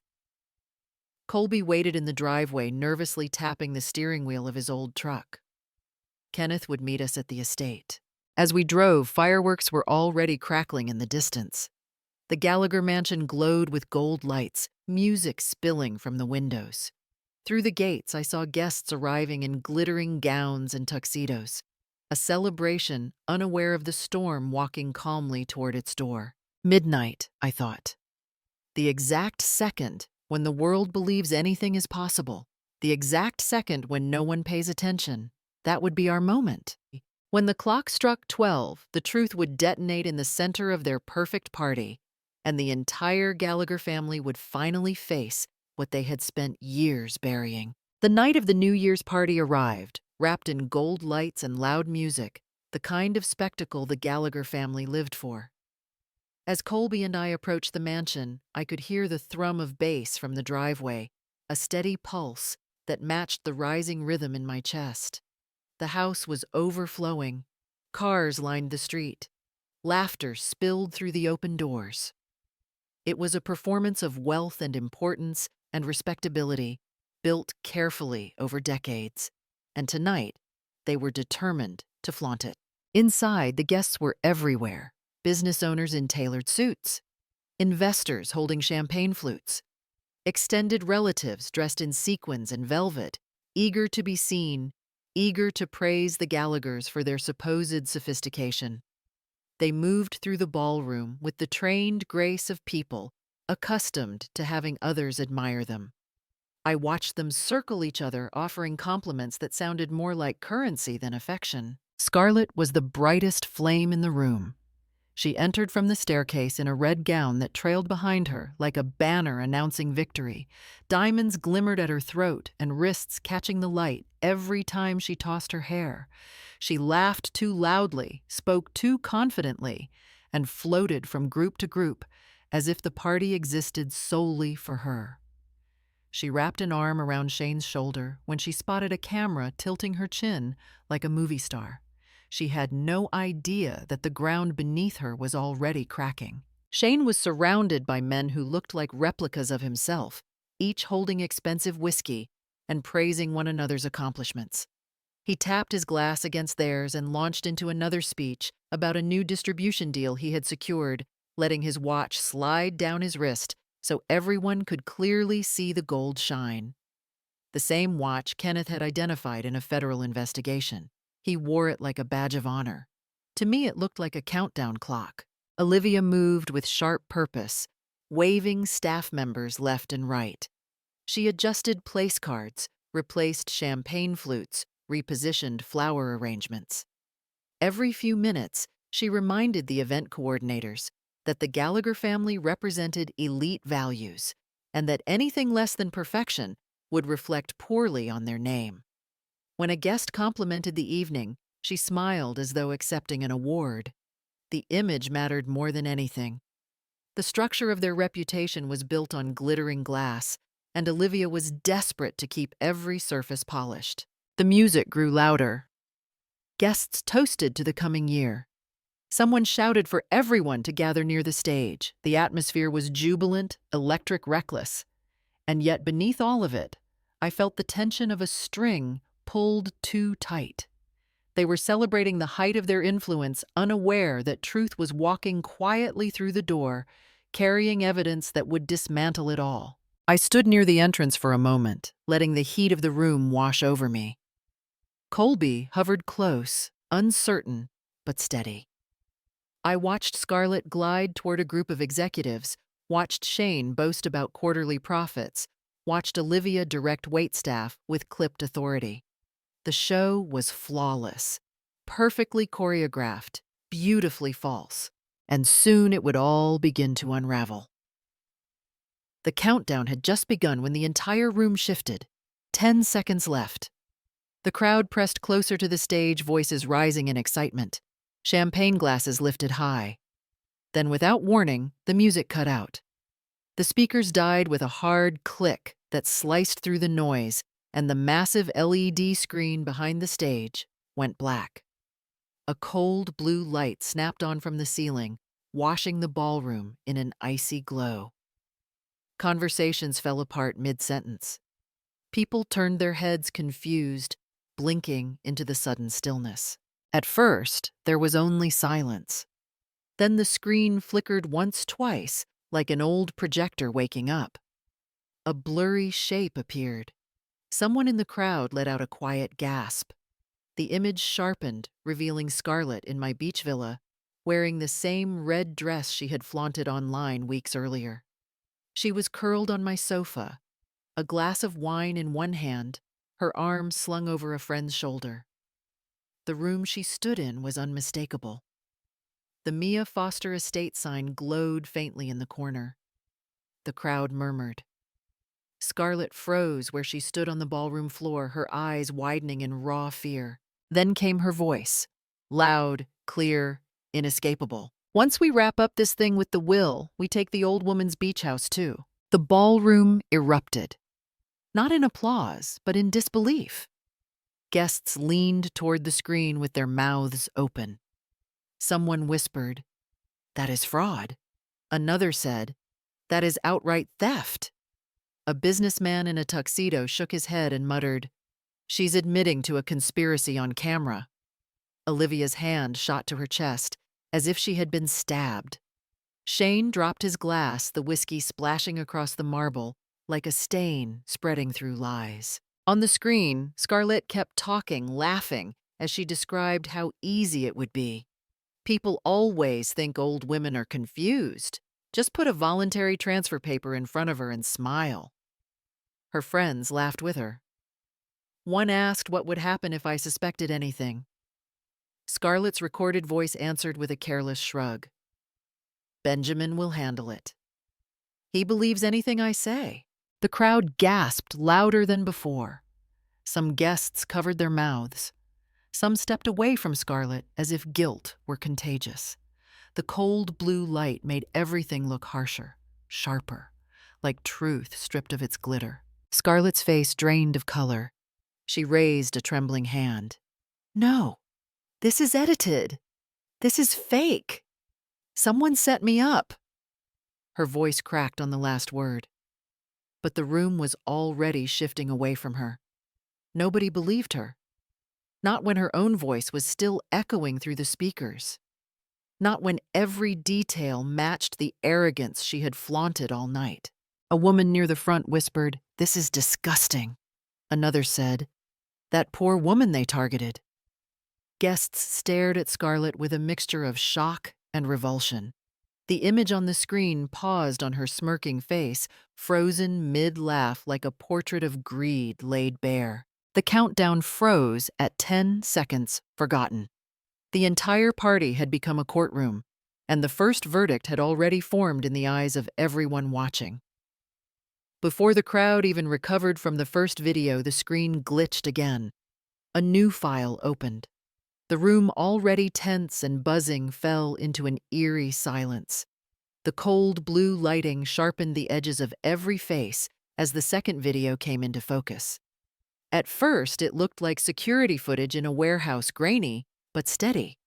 A metal door swung open. Shane stepped inside.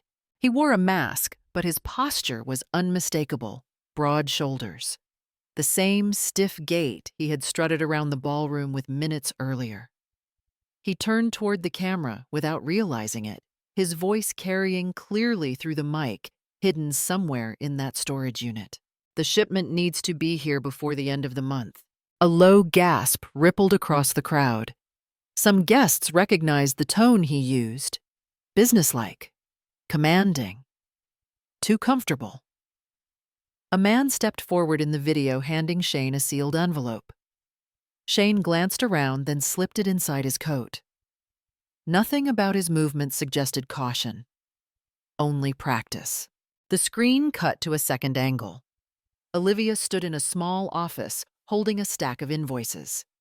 She examined one closely under a desk lamp. The numbers flashed across the screen. A shipment declared at $1,800. Kenneth had told me the real value exceeded $14,000. Classic tax fraud. Classic federal offense. And here, Olivia was circling items with a pen, adjusting the values with a level of precision that looked rehearsed. She leaned back in her chair, sighed, as if annoyed by the work, and said softly, "Lower it again. We cannot trigger an audit." The ballroom erupted in whispers. "Oh my God, they are smuggling goods. This is tax evasion. Federal tax evasion. I knew they were shady, but this..." A woman in a silver dress covered her mouth. A man near the back muttered that the IRS wouldn't need more than one invoice to prosecute. A cluster of businessmen looked at one another's faces, heavy with the realization that their partnerships might now be liabilities. On the screen, Olivia handed the altered invoice to a courier, warning him not to enter through the main loading dock. "Use the side gate. No cameras." The courier nodded and left. It was deliberate, organized, criminal. The murmurs in the room thickened into disgust. Someone hissed, "They built their wealth on lies." Another said, "I have to get out of here. I am not jeopardizing my company for them." Chairs scraped across the marble as several partners stood abruptly. A real estate developer grabbed his coat and walked straight to the exit. Two investors followed, shaking their heads. Shane stood frozen in the middle of the ballroom, the color drained from his face. The whiskey glass still trembled in his hand. Olivia clutched her clutch bag so tightly, her knuckles turned white. Every polished layer of their reputation peeled back under the cold glow of the screen. The video paused on a frame of Shane handing over the envelope, his masked face angled toward the camera. The symbolism could not have been clearer. The party they hosted to show off their power was now showing the world exactly how rotten that power was. And the crowd was no longer impressed. They were witnessing a downfall. Before the crowd could finish processing the second video, the LED screen shifted again. This time there was no grainy footage, no warehouse shadows, no drunken laughter. The screen turned white, pristine, and almost solemn, like a courtroom wall. A single document appeared. Large, sharp, undeniable. The heading read, "Last Will and Testament of David Gallagher." The ballroom fell into a silence so deep I could hear someone's jewelry clink as they lowered their champagne glass. The document zoomed in. David's signature stretched across the bottom, bold and steady. The notary seal shone faintly under the stage lights. The date of certification was clear as day. Then the clause at the center of everything came into focus, each letter crisp. "All assets and property belong to my lawful son, Colby Thompson." A wave of shocked breaths rolled through the room. Someone whispered, "That cannot be right." Another murmured, "But they said..." David left everything to Shane. Guests leaned closer without realizing it, their eyes drawn to the truth like metal to a magnet. The name Colby Thompson glowed at the center of the screen, dismantling decades of lies with one line of ink. At that moment, Kenneth Dalton stepped into the light from the left side of the stage. His posture was calm. His suit pressed his expression carved from stone. He held a folder in his hand but did not open it. He did not need to. His voice carried without effort. Any will presented by the Gallagher family is fabricated. Submitting or benefiting from a forged will is a federal crime. Gasps followed his declaration, real ones sharp and instinctive, the kind that come when illusions collapse. The guests looked at Scarlett, then at Shane, then back at the screen. For years they had seen the Gallaghers as wealthy, impressive, aspirational. Now all they saw was fraud. Whispers thickened into outrage. They tried to erase a legitimate heir. This is inheritance fraud. People go to prison for this. I cannot believe they hid a child. A group of older relatives who had been standing proudly near Olivia took several steps back, as if afraid the scandal might stain their evening gowns. One woman clutched her pearls. Another pulled her husband's sleeve and hissed, "Do not stand next to them." Cameras are everywhere. Scarlett's lips trembled. Her mascara smudged under the cold lights. She shook her head in tiny jerks, mumbling, "That is not the real will. This is staged. Someone wants to destroy us." But the proof was too clean, too official, too powerful. Beside her, Shane's face turned a dull gray. His hand clutched the back of a chair as if holding on to the last piece of stability he had left. The document on the screen remained still, its authority, radiating through the room. It did not shout. It did not accuse. It simply existed. And existence was enough to strip the Gallaghers of every lie they had built their lives upon. For the guests, the message was unmistakable. The Gallagher empire was not built on success. It was built on theft, and the rightful heir was standing in the doorway. The ballroom doors burst open with a force that cut through every whisper. The music had already died. The glittering room held in a strange suspension between disbelief and dread. Then the uniformed officers stepped inside boots, firm against the marble floor, the cold air following them like a second wave.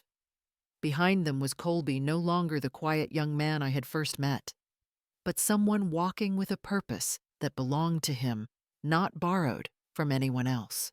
The lead officer lifted a document and spoke with the steady clarity of someone used to ending lies. Shane Gallagher, Olivia Gallagher, Scarlett Gallagher.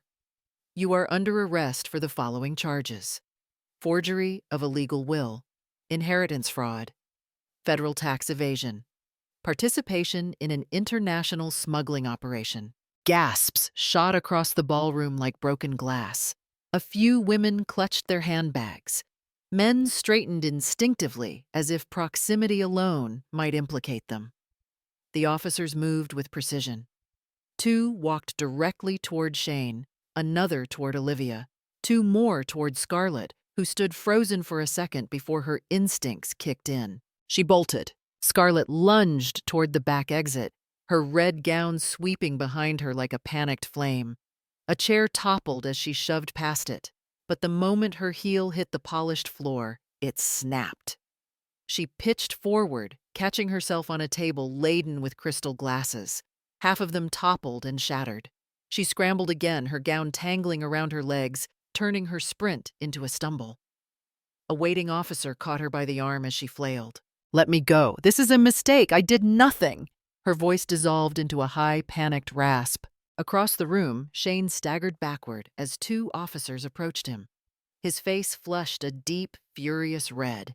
He tried to wrench his arm away. "Who dares do this to me? Who do you think I am?" His voice boomed, desperate, choking on anger. But then he saw me standing a few yards away. My expression calm. My hands folded in front of me. His voice collapsed in his throat. His shoulders slumped, as if a lifetime of swagger had been peeled off him in a second. Olivia said nothing at all. She simply stared as the cuffs clicked around her wrists, her eyes darting toward the exits, toward the watching crowd, toward anything that wasn't the wreckage falling on her life. Her posture was rigid, every inch of her trembling behind layers of satin and pride. Then Colby stepped forward. He didn't shout. He didn't raise his chin. He simply walked to the center of the ballroom past the fallen champagne glasses and abandoned purses until he stood where everyone could see him. His voice carried in the sudden stillness. "I am the son of David Gallagher, and I am here to protect the legacy he left behind." The room fell silent, completely. Even the officers paused for a fraction of a second. It was not a declaration made in anger. It was a truth spoken by someone who had spent years believing he had no place in the world. Now, standing under the cold light surrounded by hundreds of witnesses, he stepped into his name for the first time. In that quiet moment, the weight of everything shifted. The lies broke. The fraud fell apart. And the true heir stood still, steady, unshaken, as the Gallaghers were led away in handcuffs. Scarlett's downfall unfolded quietly, at first, the way a building trembles before the full collapse. Only 3 days after the New Year's party, a federal prosecutor's office issued an official summons to her attorney. The language was blunt. Scarlett von Weber Foster was ordered to appear for questioning regarding participation in an international gray route import network, suspected violations of U.S. trade laws, and financial exploitation targeting an elderly individual. Her name, once floating proudly on luxury social media posts, now sat at the top of a federal case file printed in stark black ink. When agents searched her devices, the damage became irreversible. The video from my beach villa, the encrypted messages to her contact in Berlin, the photos of unstamped merchandise, and the transfers routed through offshore accounts created a chain of evidence so tight even her lawyer looked defeated. Scarlett demanded explanations, excuses, anything that might soften the blow, but nothing could bend the truth. Every file, every message, every timestamp pointed directly at her. Her attorney finally told her that the best she could hope for was a plea deal. Scarlett broke down in tears, insisting she had been framed. But the law does not sympathize with the loudest voice. It listens only to proof. The next wave of consequences came from the family court, swift and devastating. Judges do not take lightly the exploitation of elderly individuals or the manipulation of marital assets. After reviewing the recordings and financial documents, the court issued a ruling declaring Scarlett morally unfit to retain custody of her child. The words struck her harder than any headline. Moral unfitness. It echoed through the courtroom like a bell tolling the end of a long, dishonest performance. The judge noted her lack of integrity, her pattern of deceit, and her involvement in schemes that endangered financial safety. They were not merely mistakes. They revealed character. A visitation ban followed. Scarlett was prohibited from contacting her child until further psychological evaluation. She was ordered to complete a behavioral rehabilitation program, one typically required for individuals with histories of coercion manipulation or financial abuse. It was a requirement meant not to punish, but to rebuild the very things she had allowed greed to destroy. Still, to Scarlett, it felt like exile. Her attorney warned her of the final possibility. If she failed to cooperate, or if more evidence surfaced, the federal charges could move from probation to jail time. The smuggling accusations alone carried up to several years depending on the scale.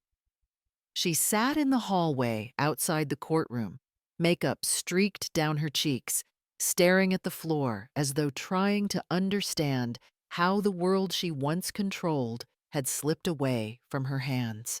The woman who strutted through parties in jeweled gowns now waited in a plastic chair beneath fluorescent lights, listening to the dull hum of a vending machine. That was karma. Not dramatic, not loud, but precise.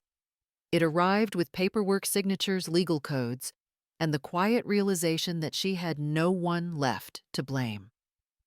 Shane's ruin came faster than even Kenneth predicted. 2 days after the New Year's party, when the shock was still rippling through the city, the IRS announced a formal investigation into Gallagher Imports. By mid-morning, federal agents were already at his office. Employees huddled outside the building, while agents carried out boxes of files, hard drives, and a small black notebook that would become the centerpiece of the case. Inside that notebook were handwritten lists of transfers routed through shell accounts in Germany and Luxembourg. Dates, amounts, names coded in initials. It was the kind of evidence investigators dream of, the kind criminals forget they ever wrote down. News spread quickly. Within hours, every branch of Shane's import business received notice that their accounts were frozen pending federal review. Store managers called him in a panic. Customers were turned away. Creditors refused to process payments. Vendors canceled shipments. Without cash flow, the company collapsed inward like a punctured lung. Years of bragging about success vanished the moment scrutiny arrived. His empire had been built on paperwork lies and inflated invoices, and now every one of them was under federal lock and key. The partners who used to toast whiskey with him at parties withdrew first. No one wanted their name anywhere near a man under federal tax evasion scrutiny. In less than 24 hours, every contract Shane had fought to secure was suspended or terminated. The companies he once boasted about collaborating with issued public statements, distancing themselves, citing ethical standards. Some called it necessary due diligence. Others weren't so polite. Then came the media. Local news stations ran headlines all afternoon. Businessman under investigation for multi-million-dollar tax fraud. Anchor voices carried the story into every living room in Portland. The articles online were worse, filled with charts of falsified invoices, diagrams of shell companies, and expert commentary describing the scheme as sophisticated and deliberate. Photos of Shane from charity galas and ribbon cuttings now sat beside the word felony. His name, once a brand of prestige, became a warning. Shane tried to call his lawyer, but the charges were already stacking. IRS Special Investigations filed 3 counts of federal tax evasion, 2 counts of filing false returns, and 1 count of financial conspiracy. Together, the maximum sentencing ranged from 5 to 10 years. Add restitution penalties and back taxes, and Shane faced the possibility of losing everything he had ever claimed to build. When agents arrived to arrest him formally, he was sitting in the dim lobby of his once busy headquarters. No employees, no partners, no friends. Only silence and stacks of empty shipping crates. His hands trembled when they cuffed him.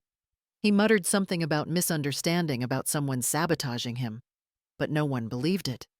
Not anymore. By the end of the week, Gallagher Imports was shuttered. Signs pulled down. Trucks impounded. Online pages replaced with federal notices. The man who strutted through parties with gold watches and imported whiskey was now a headline, a cautionary tale, a name whispered with disgust. That was Shane's karma. Quick, public, and total. Olivia's downfall did not erupt with the noise that followed Shane and Scarlett. Instead, it unfolded with the cold precision of a judge's gavel striking wood. The morning after Shane's arrest, Kenneth Dalton filed 2 petitions on Colby's behalf, a civil complaint for inheritance fraud, and a criminal referral to the probate division demanding prosecution for will tampering.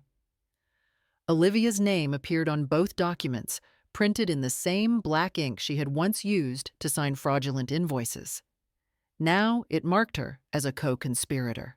The evidence against her was impossible to dispute. The video captured in the beach villa showed Olivia calmly discussing the plan to make the original will disappear. Her voice was calm, measured, almost bored, as she explained how easy it would be to slip a forged version into the records. She had said the words as if they were harmless housekeeping duties. But on camera, every syllable became a confession. In legal terms, it amounted to tampering with legal documents, conspiracy to commit fraud, and aiding in the financial exploitation of a rightful heir, a trifecta that could ruin anyone. For Olivia, whose entire identity rested on refinement and reputation, it was catastrophic. When she received the court summons, she tried to maintain her poise. She appeared at the courthouse in a tailored coat, hair neatly pinned, lips set in a line meant to project control. But her hands told the truth. They shook from the moment the clerk asked her to sign in. She attempted to deny involvement, claiming she had been misled by Scarlett and Shane. Yet the footage showed her giving instructions, guiding the plan, correcting details. Kenneth presented the evidence without raising his voice. He simply placed each document before the judge. The screen replayed Olivia's own words, the ones she could not rewrite. The court ruled swiftly. Olivia was ordered to compensate Colby for the harm caused by her attempted fraud.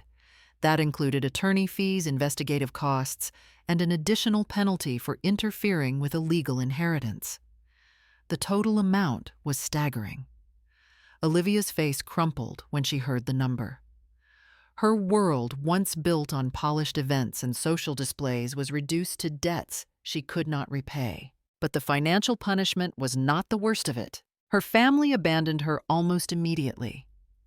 The same relatives who once praised her sense of etiquette and perfection now avoided her name altogether. At gatherings, people whispered rather than greeted her. Weddings, baptisms, reunions, her invitations stopped arriving. One cousin reportedly said, "I would rather sit next to a stranger from prison than next to someone who tried to steal a dead man's legacy." Neighbors turned away when she passed on the sidewalk. Parents at her children's school pulled their kids closer. To them, she was not just a criminal. She was a violator of family trust, a woman willing to rewrite history for money.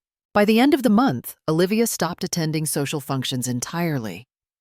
She stayed inside curtains drawn the world outside, shrinking to a silence she could no longer manipulate. Her downfall was not loud like Scarlett's or dramatic like Shane's. It was quieter, colder, a slow unraveling of the life she had curated so carefully. That was Olivia's karma, to be remembered not for elegance but for deceit. The legal transfer of David's estate happened with a speed and clarity that felt almost surreal after months of deceit and chaos.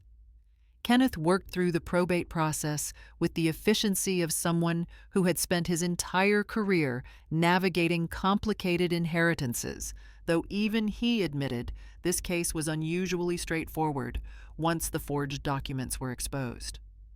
Within just a few weeks, the court issued its final ruling.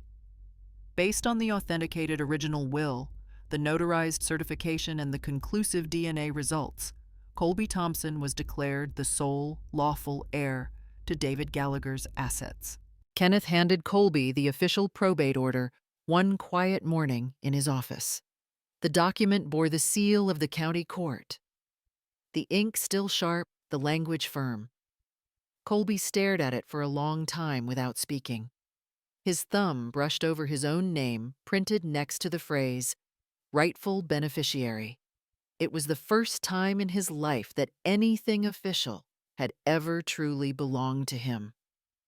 I watched the disbelief ripple across his face, followed by something softer. Recognition. A sense of being claimed, finally, by the father he never met. When the day came to receive the property, we drove together to David's old house. It sat on a quiet street, framed with tall fir trees, the porch draped in afternoon sunlight. Kenneth met us at the door with a small folder containing the title deed, the transfer certification, and confirmation that the $400,000 from David's trust had been released into a new account under Colby's name. Everything was legal, clean, and final. The estate that others had tried to steal through lies now rested exactly where David intended it to be. Colby hesitated before stepping inside. His hand hovered over the doorknob as though the weight of 30 years pressed against it.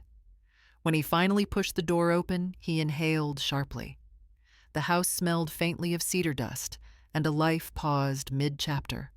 A pair of old boots rested by the entryway. A photo of David fishing at a lake hung crooked on the wall. The living room was quiet, filled with the kind of ordinary objects, books, postcards, a mug on a shelf that spoke more loudly about a man than any will could. Colby walked slowly through the space, touching the back of a chair, the edge of a framed map, the wooden railing on the staircase.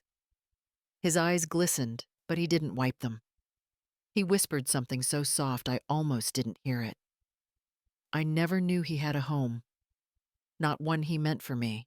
He stopped in the middle of the living room and covered his mouth with one hand, overwhelmed. I stayed by the doorway, giving him silence and space, yet standing close enough that he wouldn't feel alone. Watching him step into the life his father had left behind filled me with a feeling I hadn't expected. Relief, gratitude, and a sense of justice finally settling into place like a stone finding the bottom of a river. For the first time since I learned the truth, I felt the past begin to right itself. David's memory had been honored. The child he'd been forced to abandon had finally received what was his, and I, standing quietly beside him, knew that some pieces of life, even the broken ones, could still be put back where they belonged. Benjamin learned the truth in a room so quiet that even the humming of the overhead lights sounded loud. Kenneth had asked him to sit down before playing the first video, but Benjamin barely heard the warning. The moment Scarlett's voice came through the speakers, slurred with wine and dripping with contempt, as she talked about taking my property, something inside him collapsed. He kept shaking his head as if he could deny every word she spoke. When the footage shifted to Shane passing the illicit envelope, then to Olivia planning the disappearance of David's original will, Benjamin's breathing turned shallow. By the time the last clip ended, he was gripping the edge of Kenneth's desk, like a man trying to hold on to reality. He whispered the same sentence 3 times. I didn't see it. I didn't see any of it. His face had gone pale, his eyes wide with the kind of guilt that comes only when the truth arrives too late to prevent the wound. When Kenneth placed the folder of screenshots and documents in front of him, Benjamin flinched like he had been struck. It was not just evidence of crime. It was evidence that the people he trusted most had played him like a pawn, using his loyalty as a weapon against his own mother. When he finally stood up, he moved as if unsteady on his feet. He walked toward me without speaking, then suddenly stopped short, covering his face with both hands. The sound he made next was not a sob, but something deeper, the sound of a heart breaking open. I stepped forward, placing a hand on his shoulder the way I used to when he was little. That small gesture shattered whatever remained of his restraint. He turned and buried his face against me shoulders, trembling, his voice muffled against my sweater.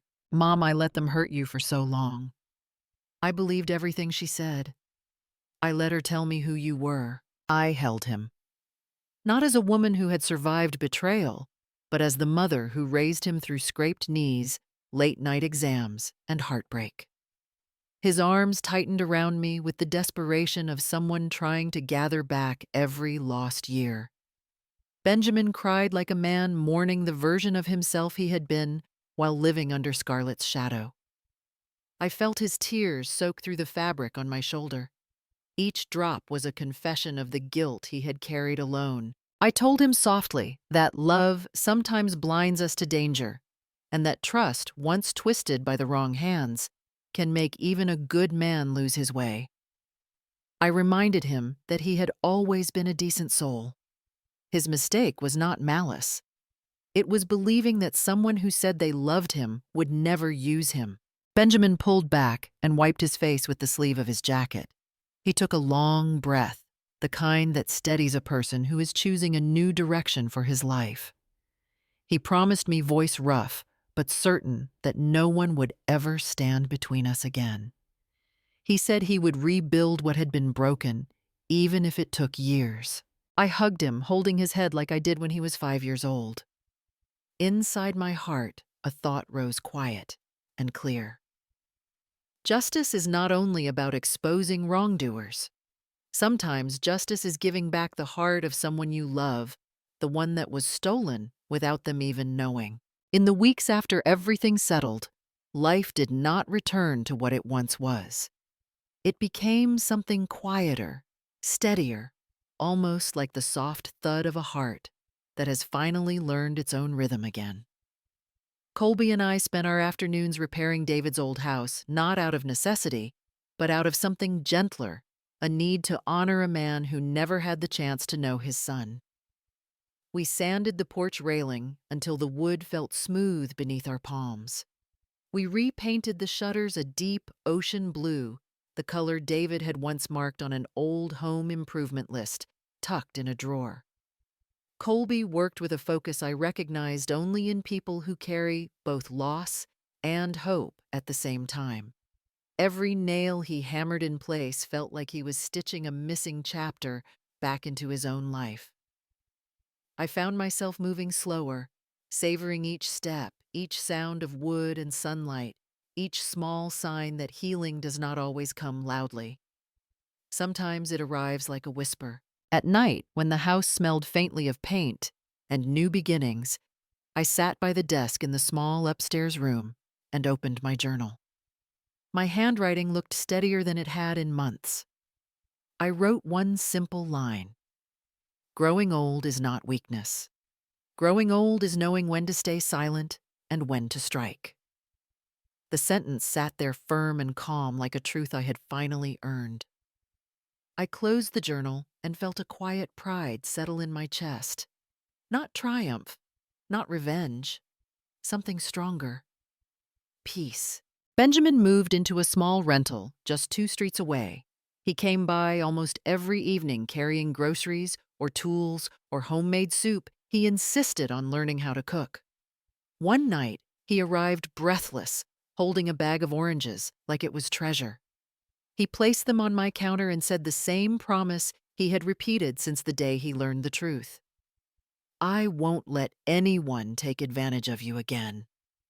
There was no guilt in his voice now, only devotion, only the certainty of a man who had finally stepped out of someone else's shadow. I touched his cheek the way I used to when he was small, and he smiled, a little embarrassed, a little relieved. In the final days of spring, the garden in front of David's house burst into bloom. Lavender daisies, small clusters of pink roses leaning toward the sun. I sat on the porch with Toby and Luna curled at my feet, their warm bodies pressed against my ankles. The wind carried the faint scent of the sea, and for the first time in a long while, I felt no tension beneath my ribs, no waiting for the next betrayal, no fear of what I could lose. Life had found its balance again. I watched the flowers sway and let a soft smile form. Not a triumphant smile, a knowing one. The smile of a woman who had lived long enough to see that truth always finds its way through the cracks, even after years of being buried. And if someone out there is listening, someone who has been dismissed or underestimated simply because of age, I want to tell you this. Tell your story. Speak it clearly, because the truth is the strongest weapon you will ever hold.